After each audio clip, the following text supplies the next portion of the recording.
अरविंद केजरीवाल जो कि फिलहाल तो शराब घोटाले में अंदर हैं, लेकिन यहाँ एक बड़ा सवाल ये उठता है कि वो अरविंद केजरीवाल जो 1992 में IRS में रहते हुए भ्रष्टाचार के खिलाफ एक मुहिम चलाते हैं, जो अन्ना हजारे के साथ भ्रष्टाचार के खिलाफ आंदोलन करते हैं और भ्रष्टाचार के खिलाफ एक प्रमुख चेहरा बनकर उभरते हैं और दिल्ली की जनता का विश्वास कुछ इस कदर हासिल कर 2012 में वो आम आदमी पार्टी बनाते हैं और 2013 में ही 15 सालों से मुख्यमंत्री रही शीला दीक्षित जी को सीधी टक्कर देते हैं, उन्हें लगभग 25,000 वोटों से हरा देते हैं। केजरीवाल जो करप्शन के खिलाफ लड़कर ही सत्ता में आए, क्या वो करप्ट हो सकते हैं? तो फिर वो करप्शन के खिलाफ जो केजरीवाल खड़े थे, क्या वो केजरीवाल का कोई मुखौटा था?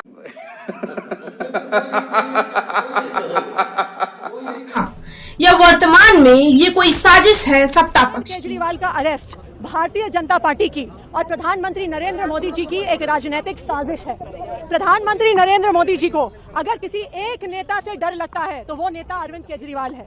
चूंकि हाल के दिनों में आम आदमी पार्टी बहुत तेजी से ग्रो हुई और अरविंद केजरीवाल विपक्ष का एक मुख्य चेहरा बन चुके हैं, तो क्या सत्ता पक्ष को किसी बात का डर सता रहा है? क्या ये कोई साजिश है या फिर अरविंद केजरीवाल का असली चेहरा जो अब जनता के सामने आ चुका है? सारी चीजों को और शराब घोटाले की वास्तविकता को जानने से पहले हम अरविंद केजरीवाल के जीवन के उन पड़ावों को देखेंगे जिनकी वजह से उन्होंने दिल्ली की जनता का विश्वास मत हासिल। केजरीवाल भ्रष्टाचारी है तो फिर इस दुनिया के अंदर कोई ईमानदार नहीं है। केजरीवाल के कैरियर की शुरुआत होती है 1989 में IIT खड़गपुर से, जहां से वो मैकेनिकल इंजीनियरिंग में बीटेक करते हैं, जिसके बाद वो जमशेदपुर में टाटा स्टील कंपनी में 3 सालों तक नौकरी करते हैं, लेकिन ये उन्हें कुछ अच्छा नहीं लगता।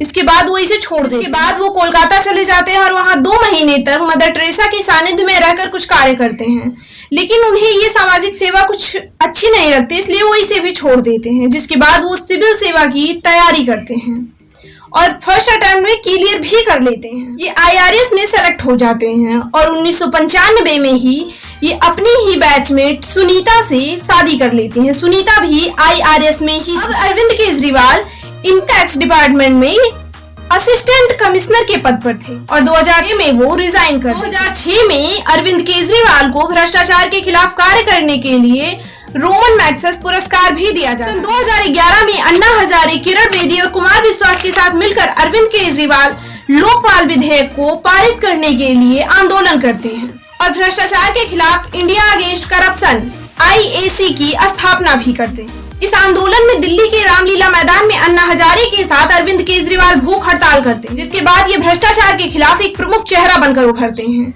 अब अरविंद केजरीवाल एक पॉलिटिकल पार्टी बनाने, राजनीतिक गुरु अन्ना हजारे का विचार था कि सत्ता के मद में व्यक्ति भ्रष्टाचारी हो जाता है, इसलिए उन्होंने अरविंद केजरीवाल को सलाह दिया कि आप राजनीति में मत जाइए, हम जनता के हक के लिए ऐसे ही लड़ेंगे। इस बीच अरविंद केजरीवाल अपने संस्थाओं के द्वारा दिल्ली के निचले तबके के लोगों को और उनकी समस्याओं को समझ चुके थे। अब वो यहाँ अन्ना हजारे की बात न मानते हुए एक राजनीतिक पार्टी बनाते हैं। नवंबर 2012 में वो इसकी आधिकारिक घोषणा करते हैं। इस समय कुमार विश्वास, संजय सिंह और मनीष सिसोदिया उनके साथ थे। 2013 में दिल्ली में विधानसभा का चुनाव होता है। यहाँ अरविंद केजरीवाल की टक्कर सीधे 15 सालों से दिल्ली की मुख्यमंत्री रही श्रीमती शीला दीक्षित से हुई। अरविंद केजरीवाल पहली बार में ही शीला दीक्षित को लगभग 25,000 वोटों से हरा देते हैं। हालांकि अरविंद केजरीवाल को इस बार बहुमत नहीं मिलता है, लेकिन यहाँ अरविंद केजरीवाल सबसे बड़ी भूल करते हैं और वो जनता से किए अपने वादे से मुकर जाते हैं। बच्चों की कसम है, ना बीजेपी से गठबंधन करेंगे ना कांग्रेस से गठबंधन, और कांग्रेस से गठबंधन कर लेते हैं। लेकिन ये सरकार बहुत दिनों तक चली नहीं। 2015 में दिल्ली में फिर से विधानसभा का इलेक्शन होता है और इसमें आम आदमी पार्टी एक रिकॉर्ड जीत 70 में से 67 सीटें हासिल करती है। अब अरविंद केजरीवाल दोबारा मुख्यमंत्री बनते हैं, लेकिन यहाँ उन्होंने अपने शपथ पत्र में कहा था कि ना मुझे गाड़ी चाहिए, ना मुझे सिक्योरिटी चाहिए, ना ही मुझे बंगला चाहिए। लेकिन जीतने के बाद वो अपनी बातों से फिर से पलट जाते हैं और सब कुछ लेते हैं। मैं मकान नहीं लूंगा, आपने मकान ले लिया।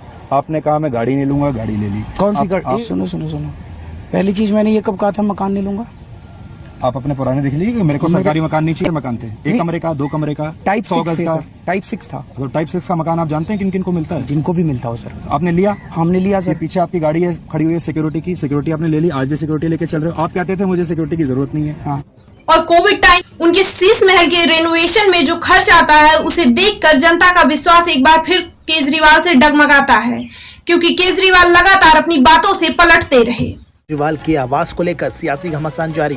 कांग्रेस नेता अजय माकन का बड़ा दावा, केजरीवाल के आवास पर 45 नहीं 171 करोड़ रुपए खर्च हुए हैं। जिसके बाद 2020 में 67 सीटों से आम आदमी पार्टी 62 सीटों पर आ जाती है और उन्हीं की पार्टी के कुछ विश्वास पात्र लीडर इस बात का खुलासा करते हैं कि अरविंद केजरीवाल खालिस्तानियों से मिल चुके हैं।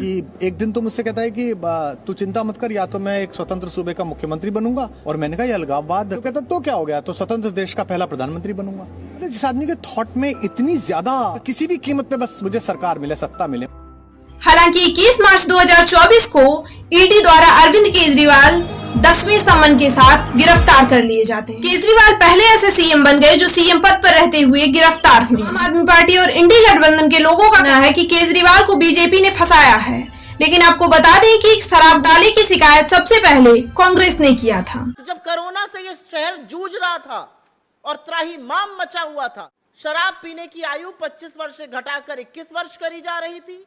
3 बजे सवेरे तक शराब बेची जाए, खुले में शराब पिलाई जाए, ये काम अरविंद केजरीवाल जी की आम आदमी पार्टी की सरकार कर रही थी। कुछ सवाल है जिनके जवाब जरूर मिलने चाहिए, और उनमें से एक सवाल यह है कि जब दिल्ली ऑक्सीजन के लिए तड़प रही थी, जब लोग बेदम होकर जिनकी जानें जा रही थी, जब अस्पतालों के बाहर तांता लगा हुआ था और ये आस लगा रहे थे लोग कि सरकार ऑक्सीजन का बंदोबस्त करेगी, तब दिल्ली की अरविंद केजरीवाल आम आदमी पार्टी की सरकार शराब नीति बना रही थी। ये आपकी प्राथमिकता थी। वो तो आपको नीति को विथड्रॉ करना पड़ा, नहीं आपने तो पूरा बंदोबस्त कर लिया था, घर घर के नीचे शराब के ठेके खोल लेगा। केजरीवाल अब तक बताते आए हैं कि ईडी को किसी भी छापे में एक भी रुपया नहीं। ईडी कहती है कि उसने अब तक 126 करोड़ रुपए बरामद कर लिए हैं। केजरीवाल हाईकोर्ट भी जाते हैं, लेकिन ईडी के पास पर्याप्त सबूत होने के कारण हाईकोर्ट भी केजरीवाल को राहत देने से इनकार कर देता है। आपको शराब घोटाले से जुड़े कुछ तथ्यों को हम बताते हैं, जैसे यहाँ शराब पीने की उम्र को 25 साल से घटाकर 21 साल कर दिया गया। लाइसेंस की कीमतों को 25 लाख से बढ़ाकर 5 करोड़ कर दिया गया, जिससे सीधे सीधे शराब माफियाओं को फायदा पहुंचाया गया और बदले में उनसे रिश्वत ली। कोविड का बहाना बनाकर शराब माफियाओं के 144.57 करोड़ रुपए माफ कर दिए गए। वहीं एयरपोर्ट जोन में लाइसेंस धारियों के 30 करोड़ रुपए वापस कर दिए गए, जिन्हें की जब्त करना चाहिए था, क्योंकि एयरपोर्ट अथॉरिटी शराब की दुकान खोलने की परमिशन नहीं देती। और इन सब के बदले पैसों की हेराफेरी की गई और मनी लॉन्ड्रिंग का केस होने के कारण इसमें ईडी इन्वॉल्व हो गई। अरविंद केजरीवाल की इस नई शराब नीति के कारण सरकार को 2873 करोड़ का घाटा हुआ है। वहीं शराब माफियाओं की लॉटरी लगी। तो आप बताइए, आपको कौन से केजरीवाल असली लग रहे हैं, भ्रष्ट केजरीवाल या भ्रष्टाचार के खिलाफ केजरीवाल? अपनी राय कमेंट बॉक्स में जरूर बताएं और ऐसी ही और वीडियोस की वीडियो को लाइक एंड चैनल को सब्सक्राइब करें।